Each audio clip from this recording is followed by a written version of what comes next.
Isa siyang anaconda. Hindi ko alam paano niya nagawa yun sa'yo. Ako, hayaan mo na. Alam mo, sa totoo lang, mas nagagalit ako kay Lucas. Akalain mo yun, hindi na lang siya nagpakatotoo. Talagang pinaglaruan niya pa ako. Kung nagsabi na lang sana siya ng totoo, hindi na sana kami umabot sa point na to. So, paano? Payag ka na maging girlfriend ni Dane? Kahit kunyari lang? Don't tell me, ito yung magiging plano mo para makaganti dyan kay Lucas at Vanessa. Epekto ba naman yung plano mo? Ewan ko, hindi ko alam. Hi, Bess. I know this is so depressing. Let's just not talk about this.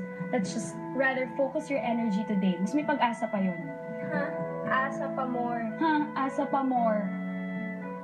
OMG. Bakit kayo magkasama last night? Oh my gosh! Anong ganap? Bakit ka tumatawa ng ganyan? Wala lang. Sobra ka mag-react eh. Anong ganap? Walang ganap. Wala eh. Impossible.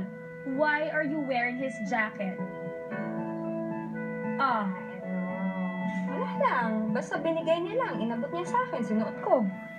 Anong nangyari sa inyo? May nangyari sa inyo last night. Umamin ka. Ang dumi ng isip ko. Sobrang dumi ng isip ko. Wow! Deny pa more! Memete? Hoy, ikaw umamin ka sa akin. Ano talaga? Nakakainis ang arte mo. Nagpapakit ka. Eto na. Hinalikan niya ako sa noo.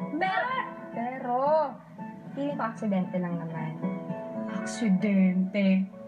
Buti hindi nakakumuto sa kilig, ah. Nakakainis yung tawa mo.